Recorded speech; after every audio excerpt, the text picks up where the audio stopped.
తాకట్లో ఉన్న మీ బంగారాన్ని విడిపించి ఆ రోజు ఆన్లైన్ రేటుకి కొంటాం. Sharma gold company. నమస్తే, వెల్కమ్ టు సుమన్ టీవీ. నేను గిరిజ. ఇవాళ మనతో ఉన్న ప్రముఖ అతిథి వచ్చేసి శ్రీ శ్రీ శ్రీ అంబాత్రయ పీఠ వ్యవస్థాపకులు డాక్టర్ ఆదిత్య పరాశ్రీ గురువు గారు ఉన్నారు. వారితో మాట్లాడిద్దాం. గురువు గారు నమస్కారం. నమస్తే. సో గురువు గారు, మనకు ప్రజెంట్ కనుక చూసుకుంటే హెచ్ఎంపివి అనే వైరస్ చాలా విపరీతంగా వ్యాపించి ఉంది. సో మనకి 2020లో కరోనా వచ్చింది. దాని ప్రభావం ఏ విధంగా ఉండిందో మనం ఆల్రెడీ చూసాము. లాక్డౌన్ లాంటివి, లేదంటే కొన్ని రకాల ఆధ్యాత్మికంగా కానీ ఆరోగ్య సమస్యల పరంగా చూసుకున్నాం. సో మరి 2025లో మరి ఈ హెచ్ఎంపివి అనే ప్రభావం, వైరస్ ప్రభావం మళ్ళీ అంటే అంతకుముందుకు వచ్చిన ప్రభావాన్ని చూపించే అవకాశాలు ఏమైనా ఉన్నాయంటారా? మరేం లేదమ్మా, ఎవరు భయపడాల్సిన అవసరం లేదు. ఇదేమంత ప్రభావం చూపేది కాదు. మీ జాగ్రత్తలు మీరు ఉండవచ్చు.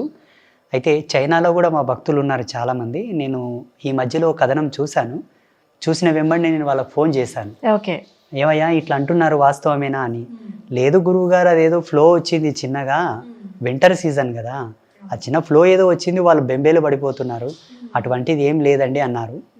ఇప్పుడు ఈ మధ్యలో కుంభమేళ ఒకటి జరగబోతున్నది. ఎస్ గురువు గారు, నేను అదే అడగబోతున్నాను. కుంభమేళ జరగబోతోంది కాబట్టి అక్కడికి భక్తులు వెళ్ళకూడదనే ఉద్దేశంతో ఇలా ఒకటి క్రియేట్ చేశారు. ఇంకోటి ఏంటంటే, కరోనా రావడం లోపల ఒక సృష్టి ఆంతర్యము, ఒకటి ప్రాకృతికమైన ఆంతర్యము, మానవుని యొక్క వీక్నెస్ని తెలియచెప్పడానికి వచ్చినటువంటి ఒక మహమ్మారి.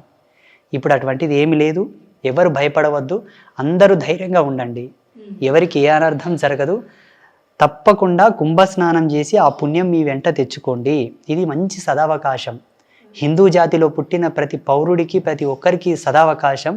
ఇటువంటి అనుమానాలకు, అపోహలకు మీరు ప్రలోభపడొద్దు. మీరు చక్కగా కుంభస్నానం చేయండి. ఓకే గురుగారు, మెడికేషన్ పరంగా అలాగే ముఖ్యంగా ఆధ్యాత్మికత పరంగా కూడా మనం ఏ విధమైనటువంటి నియమ నిబంధనలను పాటించాలి? ఆధ్యాత్మిక పరంగా దైవాన్ని ఏ విధంగా ఆరాధన చేసుకుంటే మనం ఈ గడ్డు పరిస్థితుల నుంచి బయటపడతామంటారు? నిరంతరము మనకు ఎంత సమయం దొరికినా నిరంతరము భగవద్ధ్యానంలో ఉండండి. సమీప ఆలయాలను దర్శించుకోండి. ఎందుకంటే ఆలయ కేంద్రకాలు ఒక అద్భుతాలు మన హిందూయిజంలో. అలాగే సమీపంలో ఎవరైనా సాధు సత్పురుషులు, స్వామీజీలు ఉన్న వాళ్ళ దర్శనం చేసుకోండి. గోమాతల దర్శనం, గోశాల దర్శనం చేసుకోండి. మెడికలైజేషన్ ప్రకారంగా మీకు ఫ్యామిలీ డాక్టర్స్ ఉంటే ప్రతి సందర్భంలో, ప్రతి సమయంలో వాళ్ళ కన్సల్టేషన్ మీరు తీసుకోండి. వాళ్ళ సలహాలు, సూచనలు పాటించండి.